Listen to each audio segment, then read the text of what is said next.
सरकार ने अगर ये बजट सेशन में हमारा काम नहीं किया तो आपको बलिदान के लिए तैयार रहना पड़ेगा। रहोगे?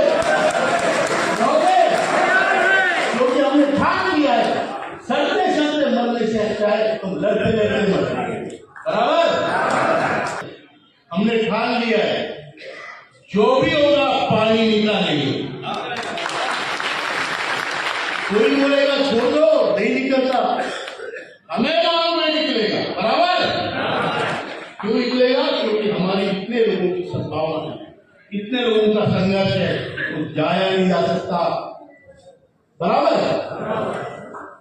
दूसरी बात, हायर पेंशन के भी मामलों में एनएसी किसी को छोड़ेगी नहीं, मैं बता रहा हूं। एनएसी का पहला कर्तव्य है कि लाइन में जितने लोग हैं मेरे भाई, उनके आखिरी के प्लेट में भी लड्डू आना चाहिए।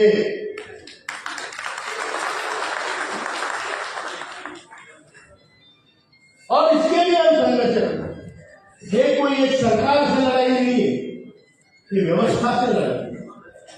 मेरे देश में मैं बेगाना कैसे हो सकता हूं? बराबर है? मेरा देश मेरे बाप दादों का, मैं बेगाना।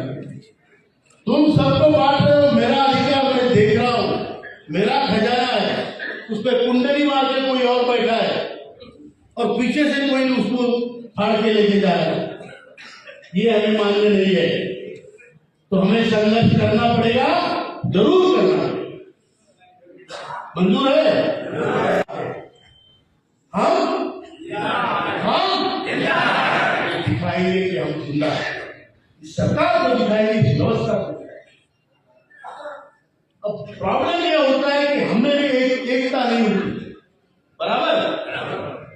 कोई यहाँ संगठन बना रहा है, कोई वहां संगठन बना रहा है, पाउतियां फाड़ रहे, रिसीप्ट फाड़ रहे और अपनी जेब गरम कर रहे हैं और फिर बोलेंगे आपका काम हो रहा है, आपका काम हो। मंत्री भी वही बोलता है आपका काम हो रहा है, वो कम से कम हमसे रसीद ही नहीं फाड़ता।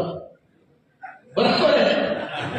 लेकिन कई लोग हैं आपके बेलगांव में इधर उधर चल रहा है धंधा, चलने दो भैया, हमें उससे कोई लेना देना नहीं है। हमें ये काम जो मिला है, चाहे मैं हूं, चाहे हमारे लिए सब प्रामाणिक साथी है, ये काम मिला है, ये इस धरती पर रहने तक की गुरु की ली है और आगे के स्वर्ग के दरवाजे खोलने का भी ये मंत्र है। बराबर है? हमको इस दृष्टि से इस काम को देखते हैं, हम इस दृष्टि से देखते हैं कि ईश्वर ने हमें एक काम दिया है, हमें इस काम के लिए चुना है, तो उसका काम है। हम अपने आप को बहुत भाग्यशाली मानते हैं, ये पैसों के लिए नहीं हो रहा है। मुझे कोई पैसा देके नौकर रखा है या किसी ने? बोलो भाई, पैसा लेके किसी का नौकर नहीं है, ना हमें सैलरी मिलती है। हमने ये संकल्प का धागा बांधा है कि हमारी खुद की ली हुई जिम्मेदारी, और ये संघर्ष हम आखिर तक लड़ेंगे और हमारे जो माता पिता भाई बहन है जो ईपीएस में है, उनका हक उनको दिलाएंगे और बहुत जल्द। लेकिन हमने पहले ही बोला है, हम फुकट कुछ नहीं चाहते। बराबर? बराबर है क्या? जो लेंगे लड़के लेंगे, लड़के नहीं तो छीन के लेंगे, लेकिन लेंगे जरूर।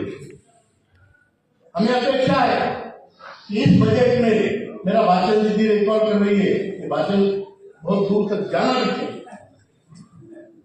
सरकार ने अगर ये बजट सेशन में हमारा काम नहीं किया तो आपको बलिदान के लिए तैयार रहना पड़ेगा।